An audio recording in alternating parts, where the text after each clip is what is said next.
Self discipline అంటే స్వీయ క్రమశిక్షణను పెంపొందించుకోవడం అనేది అన్ని అలవాట్లలోకెల్లా అతి కష్టమైనది. కానీ ఏ రంగంలో అయినా విజయవంతమైన వ్యక్తులందరూ పంచుకునే ఒకే ఒక్క లక్షణం కూడా ఇదే. ఇది లేకపోతే మీలో ఎంత స్థిరత్వం ఉన్నా సరే అర్థవంతమైన ఫలితాలు మాత్రం ఎప్పటికీ రావు. ఇప్పటివరకు ఎంతోమంది ఆలోచనల్లో జీవించి ఉన్న ఏకైక ఫిలాసఫర్ అయిన మార్కస్ అరేలియస్ తన స్వీయ నియంత్రణ, క్రమశిక్షణ వల్ల మాత్రమే ఇప్పటికీ ఆరాధించబడుతున్నాడు. Arnold Schwarzenegger, Bill Clinton, Theodore Roosevelt వంటి ఎంతోమంది విజయవంతమైన వ్యక్తులకు ఆయన రాసిన మెడిటేషన్స్ అనే పుస్తకం ప్రేరణగా మారింది. పుస్తకం పేరు మెడిటేషన్స్ కాబట్టి ఇందులో కళ్ళు మూసుకుని ధ్యానం చేయడం లాంటివి ఉంటాయి అనుకోవద్దు. ఈ పుస్తకంలో ఆయన ఇచ్చిన రహస్య చిట్కాలు శతాబ్దాలు దాటినప్పటికీ ఇప్పటికీ వర్తిస్తాయి. ఈ పాడ్కాస్ట్లో మనల్ని మనం క్రమశిక్షణలో ఉంచుకోవడం ఎలా, ఇంకా నిజంగా జీవించే సామర్థ్యాన్ని మెరుగుపరుచుకోవడం ఎలా అనే దాన్ని మార్కస్ అరేలియస్ వివరించిన 7 పాఠాల ద్వారా అర్థం చేసుకుందాం. మొదటి పాఠం, మీ ఉద్దేశం ఏంటో మీకు స్పష్టంగా తెలియాలి. జీవించడానికి స్పష్టమైన కారణం లేకుండా సెల్ఫ్ డిసిప్లిన్ను నిర్మించడం అసాధ్యం అని మార్కస్ అరేలియస్ నమ్మాడు. నీ లక్ష్యం ఏంటో నీకే తెలియకపోతే అది ఎప్పటికీ సాధించలేము అన్నాడు. సెల్ఫ్ డిసిప్లిన్ నిర్మించుకోవడానికి అసలు మీకు ఏం కావాలో, ఎందుకు కావాలో తెలుసుకోవాలి. ముందు మీరు ఒక స్పష్టమైన లక్ష్యాన్ని కలిగి ఉంటేనే కదా దాన్ని సాధించే దిశగా మీరు మీ శక్తిని, క్రమశిక్షణను కేంద్రీకరించవచ్చు. మీ ఆలోచన, మీ లక్ష్యం నిజంగా ఒక ఆకారంలోకి రావాలంటే అసలు మీ జీవితానికి ఆ లక్ష్యం ఎంత ముఖ్యమైనదో మీకంటూ ఒక స్పష్టమైన క్లారిటీ ఉండాలి. మీ లక్ష్యం మీ జీవితం యొక్క అర్థాన్ని ఎంత లోతుగా మార్చగలదో మీకు తెలియాలి. అసలు మీ లక్ష్యం ఏంటి? బరువు తగ్గడమా, దృఢమైన శరీరాన్ని పెంచడమా, స్పోర్ట్స్లో ఒక తారాస్థాయికి చేరుకోవడమా, దేశంలోనే అత్యంత ధనికుడిగా మారడమా, దేశంలోనే అత్యంత గొప్ప పదవిలో ఉండడమా? అది ఏదైనా అవ్వచ్చు. అసలు ఏంటి మీ లక్ష్యం? అలా మీకంటూ ఒక స్పష్టమైన లక్ష్యం ఉన్నప్పుడు మాత్రమే దాన్ని సాధించడానికి మీరు క్రమశిక్షణ నిర్మించడం ప్రారంభించవచ్చు. ఇది గుర్తుంచుకోండి. అసలు మీ లక్ష్యం ఏంటో మీకు పూర్తి క్లారిటీ వచ్చిన క్షణం మీరు మీ లక్ష్యానికి ఆల్రెడీ సగం దూరం చేరిపోయినట్టే. రెండవ పాఠం, మీరు నియంత్రించగల వాటిపై మాత్రమే దృష్టి పెట్టండి. మనం నియంత్రించగల వాటిపై మాత్రమే దృష్టి పెట్టాలి, మనం చేయలేని దాని గురించి అసలు చింతించకూడదు. మార్కస్ ఏమంటాడంటే, మీ మనసుపై మాత్రమే మీకు అధికారం ఉంది, బయటి సంఘటనలపై కాదు. ఈ విషయాన్ని గ్రహించండి. అప్పుడే మీరు నిజమైన బలాన్ని పొందగలరు. సెల్ఫ్ డిసిప్లిన్ కలిగిన వారు తమకు 3 విషయాలపై మాత్రమే అధికారం ఉంటుందని గ్రహిస్తారు: వారి ఆలోచనలు, వారి ఎంపికలు, ఇంకా వారు చేసే పనులు. మిగిలినవన్నీ కూడా వారి శక్తికి మించినవి లేదా కొంతవరకు మాత్రమే వారి శక్తిలో ఉన్నవి. ఉదాహరణకి, మీ గురించి ఇతరులకు ఉండే అభిప్రాయాలు, అంటే మీ గురించి ఇతరులు ఏమనుకుంటున్నారు అనేది మీరు అనుకుంటున్న దానికంటే చాలా ఎక్కువగా వారికి మీతో ఉన్న గత అనుభవాలు, వారి నమ్మకాలపై మాత్రమే ఎక్కువగా ఆధారపడి ఉంటుంది. అసలు మీరు నిజంగా ఎవరు అనే దానిపై చాలా తక్కువగా ఆధారపడి ఉంటుంది. సపోజ్, మీ స్నేహితులు తినడానికి బయటికి వెళ్దామని ఫోర్స్ చేస్తున్నారు అనే వాస్తవాన్ని మీరు కంట్రోల్ చేయలేకపోవచ్చు ఏమో గాని, ఆ బయటికి వెళ్ళాక మీరు ఏం తినాలి, ఎంత తినాలి అనేది మాత్రం కంప్లీట్గా మీ కంట్రోల్లో ఉంటుంది. అది మాత్రం మీ చేతుల్లోనే ఉంటుంది కదా. మరొక ఉదాహరణ, మనం ఎంత కష్టపడినా సరే నియంత్రించలేనిది, మన చేతుల్లో లేనిది ప్రకృతి. దాన్ని మనం జస్ట్ యాక్సెప్ట్ చేస్తూ ముందుకు సాగిపోవాలి అంతే. ఎందుకంటే దేవుడితో పోరాటం కంటే మనకు చేయవలసిన ముఖ్యమైన పనులు చాలా ఉన్నాయి. ఇది గుర్తుంచుకోండి. మీరు నియంత్రించేవి కేవలం 3: మీ ఆలోచనలు, మీ ఎంపికలు, మీరు చేసే పనులు మాత్రమే. మూడవ పాఠం, స్వీయ అవగాహన అంటే సెల్ఫ్ అవేర్నెస్. మిమ్మల్ని మీరు నియంత్రించుకోవడానికి స్వీయ అవగాహన కలిగి ఉండడం ఒక్కటే మార్గం. మార్కస్ అరేలియస్ పుస్తకం మెడిటేషన్స్ లో ఏమన్నాడంటే, భావోద్వేగాల క్రమశిక్షణలో మొట్టమొదటి మెట్టు వాటి గురించి తెలుసుకోవడం. సపోజ్, మీరు ప్రతి పనిని పోస్ట్పోన్ చేస్తున్నారు అనుకోండి. అంటే వాయిదా వేయడం అనే అలవాటు ఉంటే, మీరు వాయిదా వేయడానికి కారణమయ్యే విషయాల గురించి మీకు ముందు తెలియాలి. మీరు అలసిపోయినప్పుడు, విసుగు చెందినప్పుడు లేదా ఏదైనా పనిలో మునిగిపోయి ఉన్నప్పుడు మీరు జనరల్గా పోస్ట్పోన్ చేస్తుంటారు.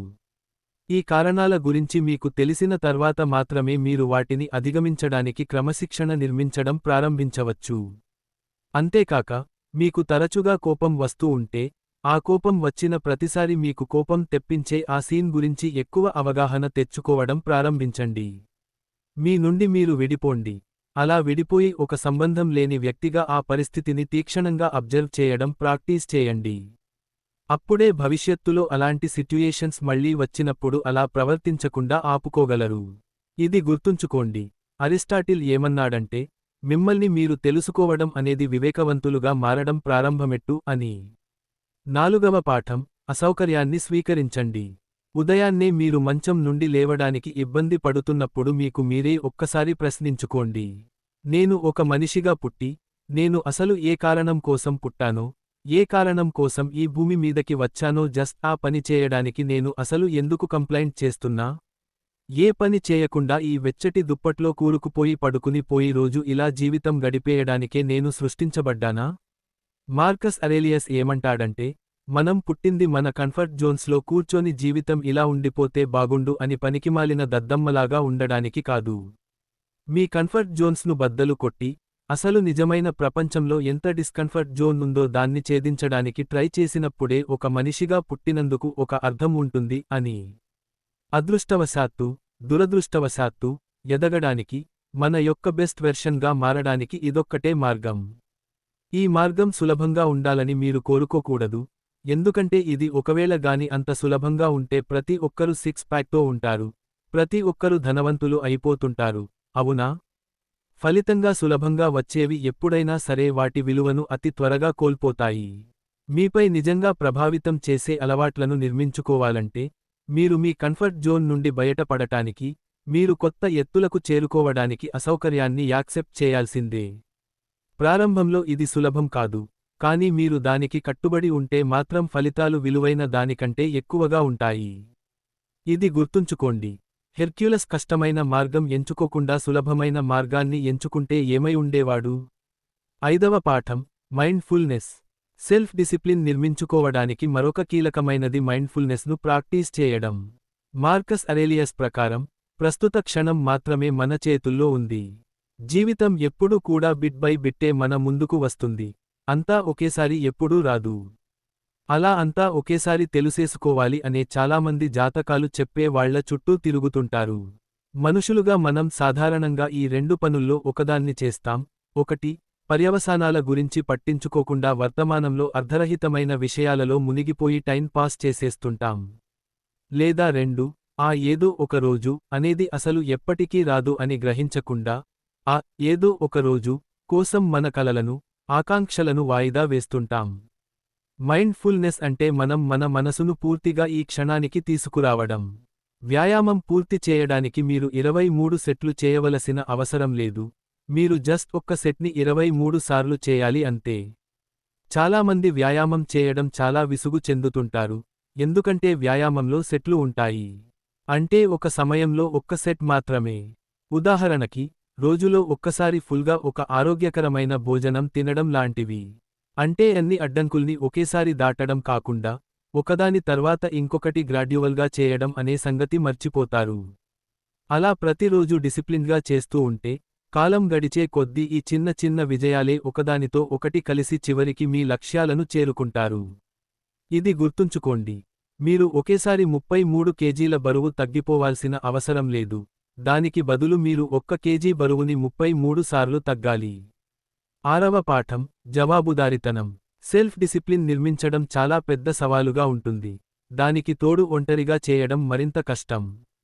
అందుకే జవాబుదారితనం ఉండే భాగస్వాములను కనుగొనడం చాలా సహాయపడుతుంది. స్టాయిక్స్ అందరూ కూడా మెచ్చుకున్న ఫిలాసఫర్ సోక్రటీస్. అతను ఏమంటాడంటే, మీకన్నా గొప్పవాళ్లతో మిమ్మల్ని మీరు చుట్టుముట్టండి, అప్పుడు మీకు మీరు కూడా బాగుపడతారు అని. అలా కాకుండా, ఎప్పుడు మీకంటే తక్కువ సామర్థ్యం ఉన్న వ్యక్తుల మధ్యలో మాత్రమే ఉంటే, బాగుపడటం సంగతి పక్కన పెడితే, మీకు ఉన్న జ్ఞానం నుండి కూడా మీరు దోపిడీ చేయబడతారు అని, అంటే ఉన్న ఆ కొంచెం తెలివి కూడా కాగులు ఎత్తుకెళ్ళిపోతాయి అని. వ్యాయామం చేసే స్నేహితుడు గాని, లేకపోతే ఒక కోచ్ గాని, లేదా మీ లక్ష్యాలను పంచుకునే ఒక స్నేహితుడు గాని ఇలా అనేక రూపాల్లో జవాబుదారితనం రావచ్చు. మీరు ఏం చేయాలనుకుంటున్నారో దాన్ని ఇప్పటికే చేసిన వ్యక్తులు ఉన్నారా అని వెతకండి, వాళ్ల నుండి నోట్స్ తీసుకోండి.